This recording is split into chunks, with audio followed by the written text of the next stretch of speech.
Tonight we start a new project. What are we going to do to this? Well, it's going to definitely turn out a lot different. So hold on and let's get started.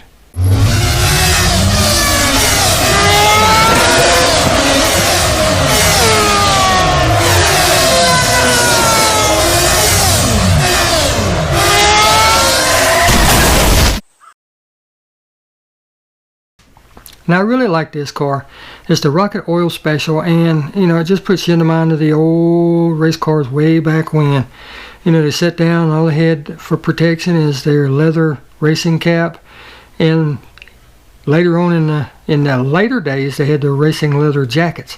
But you know, back then all they had was the driving jacket, which was basically just a long white overcoat like a lab coat. But this one's not going to stay the same. It's going to get completely redone. But first thing we got to do is get this out of the pack. And that's that. Throw that away. And not only do we have one, but we're going to have two. Yes, I'm going to do two at one time. They're going to be the same, but they're going to be different. They're going to get different wheels, different paint jobs, and I may end up doing a little something to the exhaust. You guys know how I like to tinker with the exhaust. But again, the interior is going to get painted, the body's going to get painted, it's going to get decals, and definitely different wheels. Definitely. Did I say definitely? But they're going to be the same, but they're going to be different. One's going to be a candy paint or type of Spectra Flamish paint. The other one is going to be straight up enamel paint or regular paint, if you will. So with that stated, we're going to get these apart, and I'm going to keep them separate through the process, because I have discovered sometimes just because you have two of the same cars, everything doesn't interchange like it's supposed to. I found that out on a recent bone checker that I did. I screwed up on it and I needed to swap out the interior, so I took another one apart, took the interior out, and nope, it didn't fit.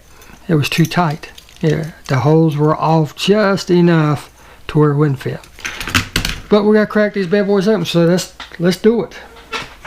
You know how we do it. I'm not going to show you the process. You've seen it 1,000 times before, but I will. You will see it.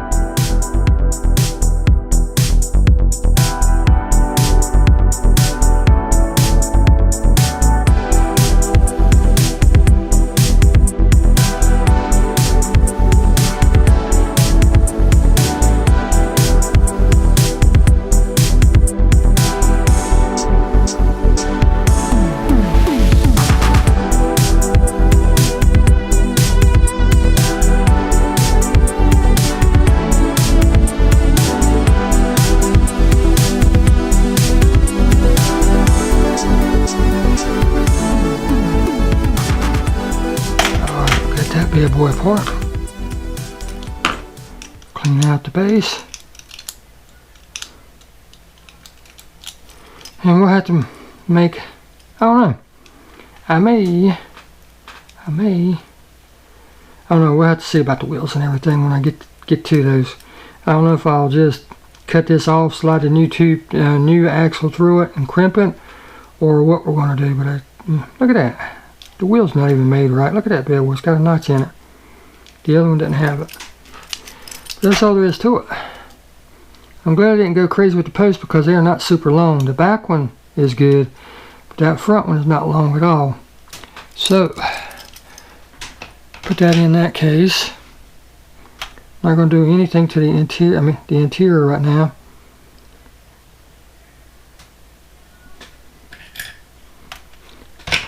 That's funny. I was just looking at that. It's not even all metal. The only thing that's metal is the base. The freaking...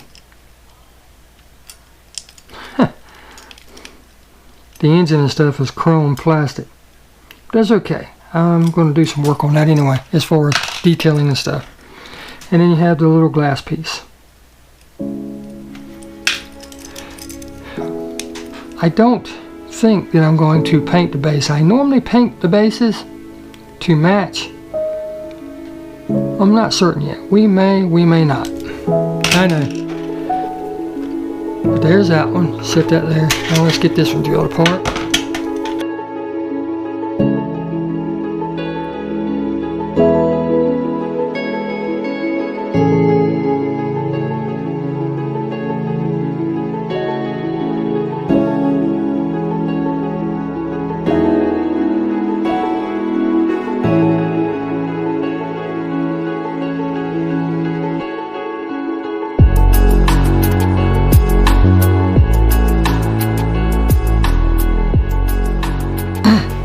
Alright, here's what they look like, straight out of the stripper. I did nothing but take the brush, the little soft brush, this one, take it out of the stripper, took off the excess stripper, took it in the bathroom, hit it with warm water, no soap or anything, just warm water, and kind of brushed it off. You can still see some residue from the stripper. We'll get that out here in just a second, but that's, like I said, like I always say, I never have any issues with the citrus strip. If you're having issues, you're rushing it. You're not giving it time. But now all we're going to do is go over the whole thing with the bristle brush to knock off any extra leftover residue or any paint that it might have missed or anything like that.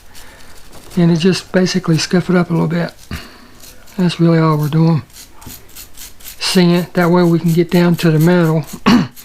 But the main thing is to get it out of all the cracks and stuff. That way, when we paint it,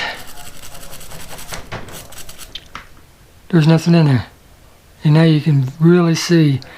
Once you do this with a brush or a wire wheel, whatever you use, you can see how good or bad the casting really is at that point.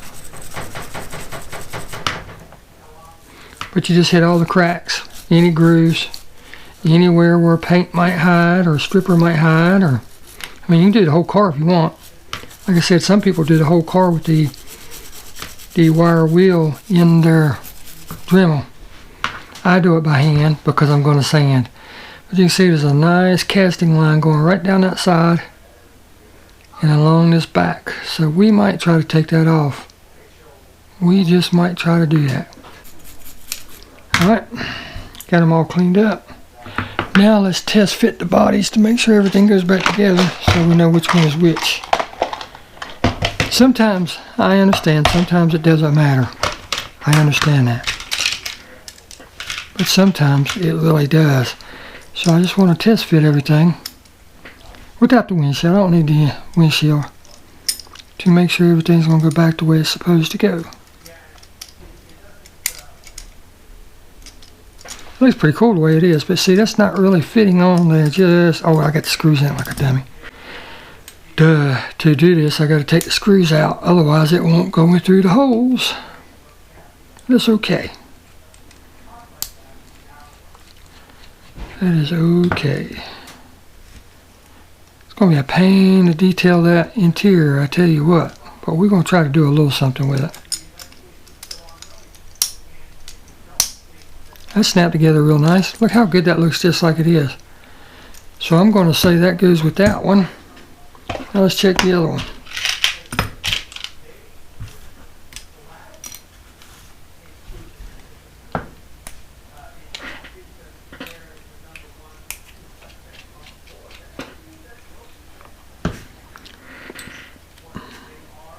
It's always a pleasant sound when you hear that snap together.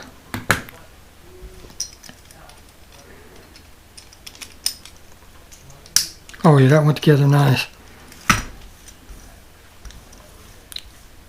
So, that's going to be it. Now I'm going to label the two packs, and these cars will be separate for the rest of their lives. I want to take off those casting lines, and then we've got to sand.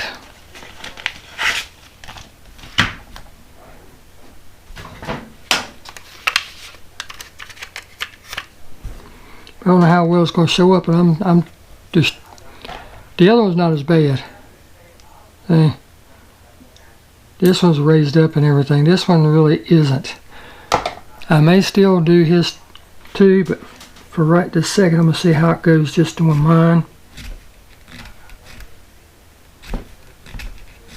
Seems weird saying I'm doing me a car because I've been so busy doing other cars for raffles and giveaways and stuff like that to where I haven't even done myself one. If you ever do anything like this, you always want to hit it in long strokes. You don't want to just file in one little area. Because if I sit here and do this, that'll create a low spot. I might not hit it the same here as I do there, if that makes sense. So you always want to hit it full length if you can. Oh yeah, it's calling now. And I know it looks rough. It looks real rough. I understand that. I can still see it a little bit. But we're going to take care of that. Trust me. As you can see, I've gotten rid of that casting line. It was running right across there. Front and back. And it looks rough. I know. Yeah, it looks real rough. But we're going to take care of that. We're going to hit it with 80 grit. And then we'll hit it with 320 grit. And that should take care of it. We're going to hit the whole body with 320. But we're going to focus on this with the 80 grit and the 320. So, here we go.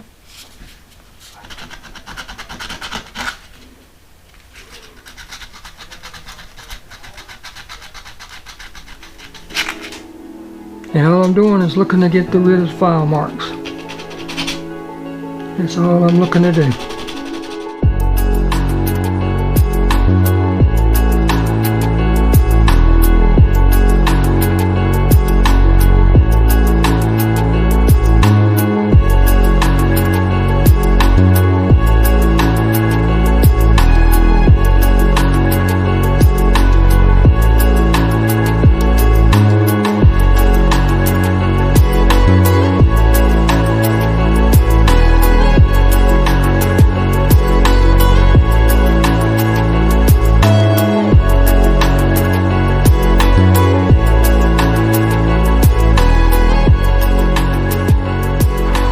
Okie dokie. As you can see, she's all nice and shiny. Now I did not go for a perfect coverage for the simple fact of I wanted some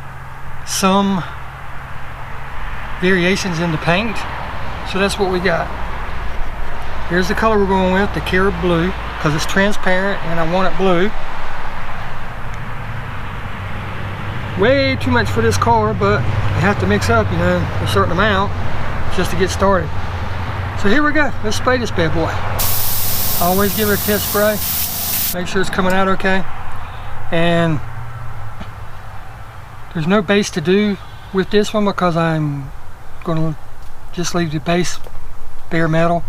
So we'll just hit all the car best we can. I'll start on the bottom of the car. Just light coats.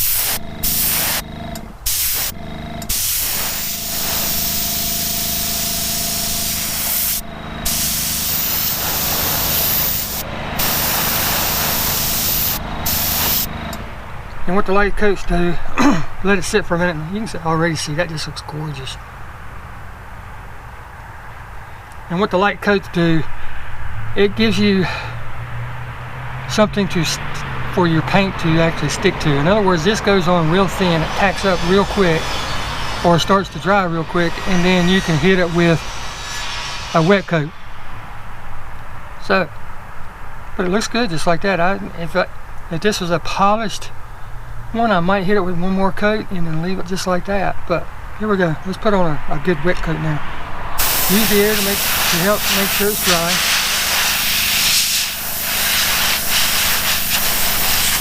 And then hit it with wet coat.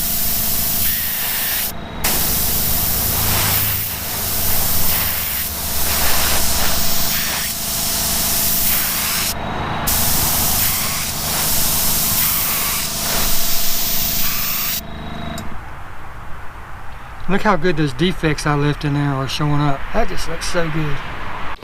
Alright, now we need to do the next step on this. Blue turned out pretty good. I'm happy with it. By the time I put the clear coat on it, I think it will look really, really good. But with the paint job that I'm wanting to do with this, I need to put a stripe on it. That's right, a stripe. And you'll understand it all later on. You'll understand it, I promise. But what I'm going to do is I'm going to tape it off. I don't know how wide I'm going to take it. I might take it the full width of that and bring it up to where it encapsulates the whole rear. Matter of fact, I think that's how I'm gonna do it. So let's get it taped off. That's the next step. And then we'll start painting. But not doing just one, we're doing two. Don't they make a nice pair? Look at that. Oh man. But now hopefully you can see the method to my madness. I want that stripe to start out kind of narrow and then widen to where it takes up and matches this whole shape back here. So let's get the paint and try it on this one first. So let's see what happens, shall we?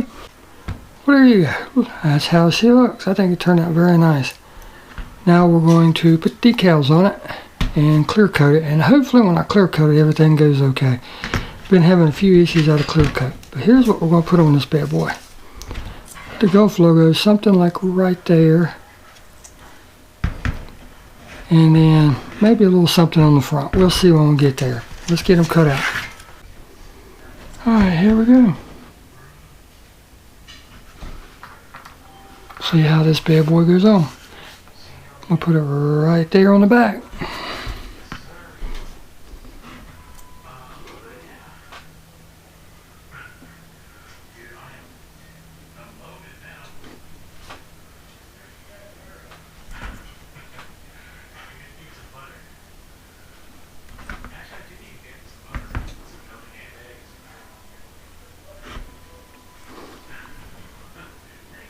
Something like that.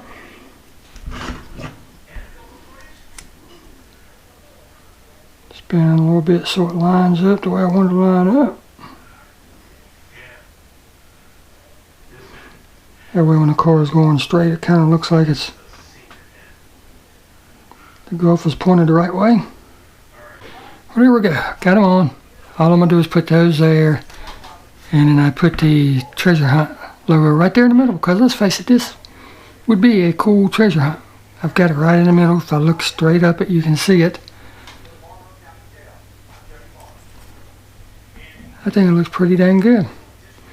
Now I don't know if I'm going to clear coat this or not, because I've been having some issues with clear coat. I may not. Let's see how it goes. With that stated, there's that. If I don't clear coat it, we'll be on to the final assembly, because it's already pretty glossy the way it is, but I may try to clear coat it. I don't know.